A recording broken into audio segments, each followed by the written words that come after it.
తెలంగాణ ప్రజల ఆరోగ్య భద్రత విషయంలో ముఖ్యమంత్రి రేవంత్ రెడ్డి కీలక నిర్ణయం తీసుకున్నారు. పేదవారికి కార్పొరేట్ వైద్యం భారం కాకూడదనే ప్రభుత్వ లక్ష్యమని స్పష్టం చేశారు. రాజీవ్ ఆరోగ్యశ్రీ పరిమితిని గతంలో ఉన్న 5 లక్షల నుంచి ఏకంగా 10 లక్షలకు పెంచి ప్రజలకు అందుబాటులోకి తెచ్చామని సీఎం ప్రకటించారు. ఇప్పుడు 10 లక్షల వరకు ఉచిత వైద్యం నిరుపేదలకు అందుబాటులో ఉంది. అంతేకాదు గత ప్రభుత్వ హయాంలో సీఎం రిలీఫ్ ఫండ్ సహాయంలో భారీగా అవినీతి జరిగిందని ఆయన సంచలన వ్యాఖ్యలు చేశారు. ఆ లొసుగులన్నీ అరికట్టామని చెప్పారు. అధికారంలోకి వచ్చిన కేవలం 27 నెలల్లోనే 2046 కోట్ల సీఎం రిలీఫ్ ఫండ్ సాయాన్ని నేరుగా బాధితులకు అందించినట్లు రేవంత్ రెడ్డి వెల్లడించారు.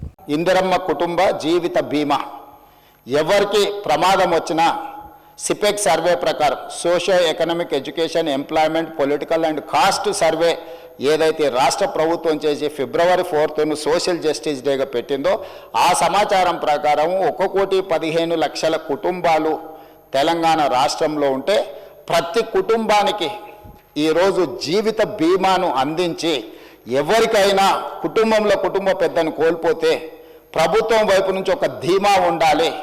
ఈ జీవిత బీమా ఆ కుటుంబానికి ఒక ధీమా అని చెప్పి ఈరోజు మనం నూతనంగా కొత్త పథకాన్ని కూడా మనం ప్రవేశపెట్టుకోవడం జరిగింది అధ్యక్ష. ఈరోజు పేదలను ఆదుకోవడానికి అన్ని రకాల ప్రయత్నాలు చేయడమే కాకుండా ఈరోజు 35 గవర్నమెంట్ కాలేజెస్ ఉన్నాయి అధ్యక్ష. రాజీవ్ ఆరోగ్యశ్రీని భవిష్యత్తులో ఏవైతే టీచింగ్ కాలేజెస్ ఉన్నాయో ఇక్కడ చాలామంది కాలేజీల యజమానులు ఉన్నారు, private medical colleges nursing colleges నడిపేవాళ్ళు. టీచింగ్ కాలేజెస్కి ఏమో పేషెంట్లు రావటం లేదు, చాలా వాటికి పేషెంట్లు పోయే దగ్గరనేమో ప్రొఫెషనల్స్ లేరు. ఈరోజు గవర్నమెంట్లో 87 కోట్లు, ప్రైవేట్లో 97 కోట్లు.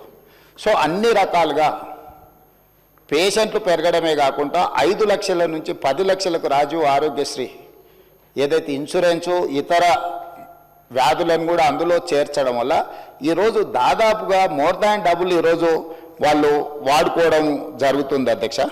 అదేవిధంగా ఈరోజు అంతకుముందు సీఎం రిలీఫ్ ఫండ్ ఒకసారి తీద్దాం అధ్యక్ష. సీఎం రిలీఫ్ ఫండ్ చెక్కులలో జరిగిన అవినీతి వెనకాల ఎవరు పిఏలు ఉన్నారు, ఎవరు ఆఫీసు సిబ్బంది ఉన్నారు, నిన్న మన కేసులు కావడము, ఇవన్నిటిని ఎవరైతే పేద పేరు మీద చెక్కులు తీసుకెళ్ళి ప్రైవేట్ ఖాతాలలో వేసుకొని ఎట్లా సీఎం రిలీఫ్ ఫండ్ను దుర్వినియోగం చేసిండ్రో కేసులు ఉన్నాయి, విచారణ కూడా జరుగుతుంది అధ్యక్ష.